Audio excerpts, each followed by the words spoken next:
Britain likes to think of itself as one story: English, Scottish, Welsh, done. But underneath that, entire peoples, languages and ways of life have simply vanished, some within living memory. One of them left behind a code nobody's ever cracked. One still exists today, hidden in a forest, following rules from before England had a parliament. And the last one on this list didn't just lose its culture, it lost the actual ground it stood on. Let's start at number 7.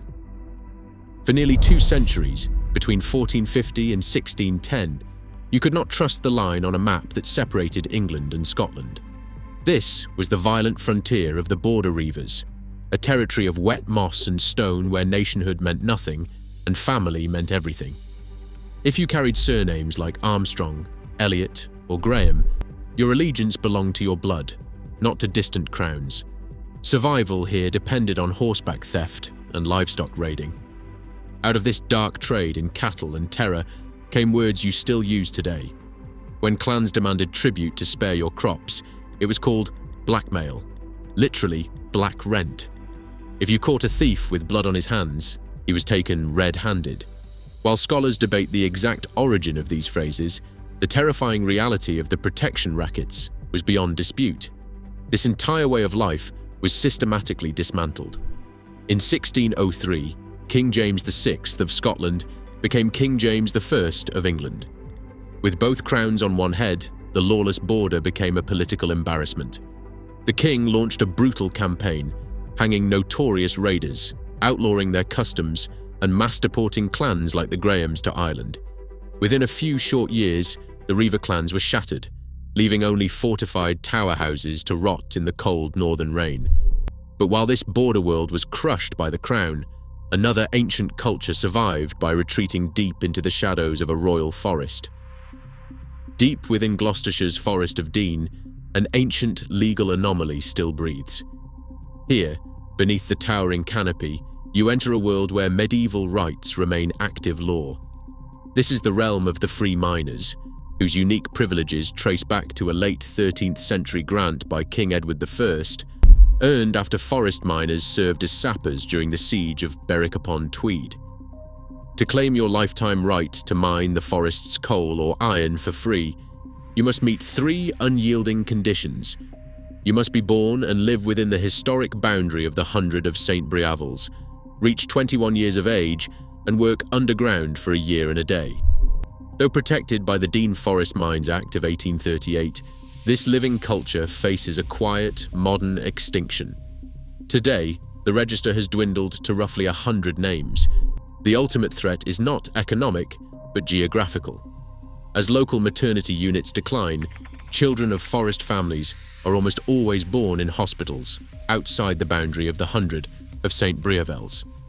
By a strange quirk of modern medicine, the next generation is legally disqualified from their heritage before they even take their first breath, leaving this subterranean world to fade into silence. If you travel north of Hadrian's Wall, into the mist-shrouded valleys of northern and central Scotland, you find yourself in the lands of a people who vanished, leaving only stone riddles in their wake. The Romans called them the Picts, the painted people, and built great stone frontiers to keep their fierce resistance at bay. Today, their history is carved into more than 300 towering symbol stones scattered across the hills. As you trace the weathered sandstone with your fingers, recurring motifs appear: a crescent, a mirror and comb, and a bizarre, long-nosed creature known simply as the Pictish Beast. No one can read them. While some scholars believe these carvings were not a full written language, but rather identity markers or names, they remain undeciphered. By the 9th century, the Picts merged into the expanding Gaelic culture. Their distinct voice faded, leaving only these silent, stone monuments to guard a language completely lost to time. If you walk the wind-scoured cliffs of Orkney and Shetland, you encounter another kind of silence, the fading echo of a lost tongue. This is Norn, a Norse tongue brought by Viking settlers in the 9th century. For hundreds of years, Norn was the everyday voice of these northern islands, spoken in homes, fields, and on fishing boats. But when Scotland took political control of the islands in the 1460s, the language came under growing pressure from Scots. Its decline was slow, leaving behind only fragments. In the summer of 1774, a clergyman named George Lowe travelled to the island of Fula and met an elderly resident. This man recited the 35-verse Hildina ballad, word for word from memory, despite no longer fully understanding the words he spoke. Today, this ballad remains our only substantial record of the language. While many believe Norn disappeared in the mid-19th century, some think its whispers survived far longer in isolated communities, leaving us to wonder when the last native speaker truly fell silent. If you sail south to the English Channel, you find another linguistic survival clinging to the rocky cliffs of Jersey, Guernsey, and Sark. Here, Geriais, Guenesiais, and Serquiais, ancient Norman French dialects, have endured for over 1,000 years. Today, these voices are on the brink of vanishing.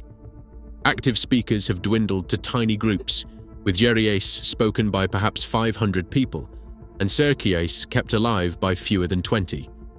Yet, during the dark years of the Second World War, when the Channel Islands became the only British territory occupied by German forces, these fragile dialects found a sudden, desperate purpose. Islanders reportedly used their local speech as a covert code, whispering secrets in a tongue their occupiers could not decipher. It was a silent act of defiance, using their native words as a shield. But while these Norman voices struggled to survive, other ancient tongues left their mark through the rhythmic chants of rural shepherds. If you climb the high, wind-swept fells of Cumbria, you are walking through the Hen Ogledd, the Old North. Here, across northern England and southern Scotland, an ancient Celtic kingdom once spoke Cumbric. While some historians believe Cumbric died out as a spoken tongue as early as the 6th century, its ghost refused to leave the hills.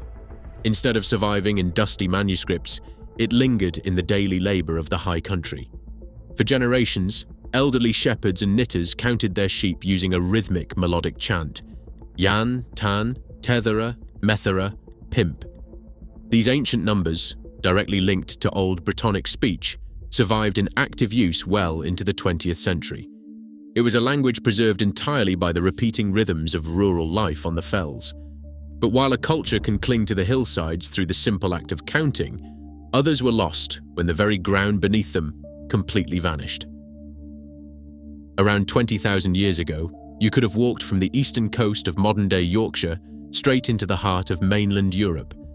This was a fertile country of sweeping rivers, marshes, and green forests where Mesolithic hunter-gatherers tracked herds of wild boar and massive woolly mammoth across a vast, lost territory. For generations, North Sea trawlers scraping the shallow seabed at a place called the Elephant Ground have hauled up the physical remnants of this drowned world: fossilized mammoth bones, flint tools, and carved antler harpoons tangled in their fishing nets. As the Ice Age ended, rising oceans slowly reclaimed these lowlands.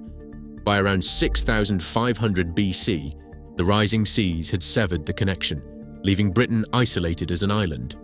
Yet, the final catastrophic blow may have come around 6,200 BC, when a colossal underwater landslide off the coast of Norway triggered the Storegga tsunami, sending a devastating wall of water sweeping over any remaining low-lying camps. An entire homeland was swallowed by the cold, grey waves, leaving only silent artifacts to prove that a society once lived where the wild sea now rolls. If you want to uncover more of history's lost worlds, please subscribe. Listen closely to the landscape around you. The ground you walk and the words you speak are merely whispers from those we forgot. What we assume is permanent is only ever temporary. Subscribe to journey deeper into our hidden history.